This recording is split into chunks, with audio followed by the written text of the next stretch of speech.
የኮሮና ቫይረስ ስም ሲነሳ ሁላችንም አእምሯችን ውስጥ የሚመጣው የቅርቡ ወረርሽኝ ነው አይደል? ግን እውነታው የዚህ የቫይረስ ዝርያ ታሪክ ከዚያ እጅግ የረዘመና ብዙም ያልተነገረለት ነው። እና በዚህ ዝግጅት ውስጥ ይህንን አስገራሚ ታሪክ አብረን እንፈትሻለን። በሳርስ-ኮቭ-2 ቫይረስ የተከሰተው የኮቪድ-19 ወረርሽኝ በዓለም ዙሪያ ያስከተለውን ተጽዕኖ ስናስብ ከ6.88 ሚሊዮን በላይ ሰዎች ሕይወታቸውን አጥተዋል። እጅግ በጣም አሳዛኝ ቁጥር እና የክስተት የኮሮና ቫይረስን ስም በታሪክ ውስጥ ምናልባትም ለዘላለም እንዲቀረጽ አድርጎታል። እሺ፣ ያ የቅርቡ ታሪክ ነው። ግን ትልቁ ጥያቄ ይህ ሁሉን ያናወጠው የቫይረስ ዝርያ መነሻው ከየት ነው? ታሪኩ የሚጀመረው የኛ ከምናውቀው ወረርሽኝ ከብዙ አስርተ ዓመታት በፊት ነው። እስቲ ወደ ኋላ ተጉዘን ይህንን ታሪክ እንመርምር። ታውቃላችሁ፣ የኮሮና ቫይረስን ታሪክ መመርመር ልክ እንደ 100 ዓመት የፈጀ የወንጀል ምርመራ ታሪክ ነው ማለት ይቻላል። የመጀመሪያዎች ፍንጮች ያሉት በፍጹም ባልተጠበቁ ቦታዎች ነበር እና ለብዙ ጊዜ ማንም እነዚህን ፍንጮች ሊያገናኛቸው አልቻለም።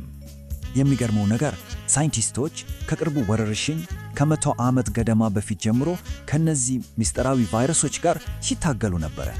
አስቡት፣ በ1930ዎቹ ከዚያ በ40ዎቹ ደግሞ በ60ዎቹ ውስጥ የተለያዩ እንቆቅልሾች ብቅ ማለት ጀምሮ ነበረ። እንግዲህ መጀመሪያው ፍንጭ የተገኘው በፍጹም ካልተጠበቀ ቦታ ነው።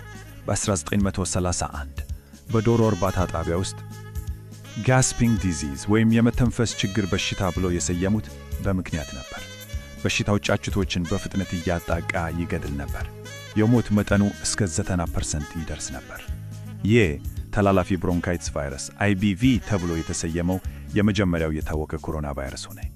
ከዚያ ከጥቂት ዓመታት በኋላ በ1940ዎቹ ውስጥ ሌሎች እንቆቅልሾች ብቅ አሉ። ተመራማሪዎች በአይጦች ላይ ሄፓታይቲስ የሚያስከትል ቫይረስ እንዲሁም የአንጎል በሽታ የሚያመጣ ሌላ ቫይረስ አገኙ። ግን በወቅቱ ማንም ቢሆን በዶሮች ላይ የታየው በሽታ ከእነዚህ የአይጥ በሽታዎች ጋር ግንኙነት አለው ብሎ የጠረጠረ አልነበረም። እንቆቅልሹ ይበልጥ የተወሳሰበ ሆነው በ1960ዎች ነበር። በዚህ ጊዜ ሳይንቲስቶች ትኩረታቸውን ወደ ሰዎች አዙረው የጋራ ጉንፋንን መንስኤ ለማወቅ ከፍተኛ ምርምር ማድረግ ጀመሩ እና በ1961 ተመራማሪዎች ከአንድ የትምህርት ቤት ልጅ ላይ B-Minder40 የተባለ ናሙና ለዩ። ናሙናው የጉንፋን ምልክቶችን ያስከትላል፣ ግን ችግሩ በወቅቱ በነበሩት የላቦራቶሪ ዘዴዎች በፍጹም ማራባት አልተቻለም ነበር። ይሄ ከዚህ በፊት ካዩት ከማንኛውም የጉንፋን ቫይረስ የተለየ ነበር። ትልቅ እንቆቅልሽ ነበር ማለት ነው። እንግዲህ አስቡት፣ በዶሮዎች በአይጦች እና በሰዎች ላይ የታዩ የተለያዩና ምንም ግንኙነት የሌላቸው የሚመስሉ በሽታዎች ነበሩ። ግን ሁሉም አንድ የሚያመሳስላቸው ነገር ነበረ። እናም ይህንን ግንኙነት ያሳየው ግኝት ሁሉንም ነገር ነው የቀየረው። እዚህ ላይ ነው የስኮትላንዳዊቷ የቫይረስ ተመራማሪ የጁን አልሜዳ ታሪክ ወሳኝ የሚሆነው። እሷ በኤሌክትሮን ማይክሮስኮፕ ተጠቅማ የቫይረሶቹን ግልጽ ምስሎች ካነሱት የመጀመሪያዎቹ ሰዎች አንዷ ነበረች። ግን የሚገርመው ግኝቷ መጀመሪያ ላይ ተቀባይነት አላገኘም ነበር። ገምጋሚዎቹ ምስሎቹ የተበላሹ የኢንፍሉዌንዛ ቫይረስ ፎቶዎች ናቸው ብለው በማሰብ ውድቅ አድርገውት ነበር። አስቡት እስቲ። አልሜዳ ግን ተስፋ አልቆረጠችም። በተሻሻሉ ቴክኒኮች እነዚያን ሁሉ የተበታተኑ ፍንጮች አንድ ላይ ያገናኘችው እሷ ነበረች። የዶሮውን በሽታ ያስከተለው ቫይረስ፣ የአይጦቹን በሽታ ያስከተሉት ቫይረሶች እና የሰዎቹን ያጣቃው እንቆቅልሽ የጉንፋን ቫይረስ ሁሉም ባጉሊ መነጽር ሲታዩ አንድ አይነት አስገራሚ ቅርጽ ነበራቸው። ልክ እንደ ፀሐይ ዙሪያ ያለ ዘውድ ወይም ኮሮና። እናም በ1968 በታዋቂው ኔቸር መጽሔት ላይ የአዲስ የቫይረስ ዝርያ በይፋ ሲያምዮን አገኘ። በላቲን ዘውድ ማለት ከሆነ ኮሮና ከሚለው ቃል በመነሳት ኮሮና ቫይረስ ተብሎ ተሰየመ። እንቆቅልሹ በመጨረሻ ተፈታ ማለት ነው። ለብዙ አስርተ ዓመታት ኮሮና ቫይረሶች በዋናነት እንደ ሳይንሳዊ ጉዳይ ነበር የሚታዩት። ነገር ግን በ21ኛው ክፍለ ዘመን ይህ ሁሉ ተለወጠ። የቫይረሱ ዝርያ ከዚህ በፊት ታይቶ በማይታወቅ ሁኔታ ዓለም አቀፍ ስጋት መሆን ጀመረ።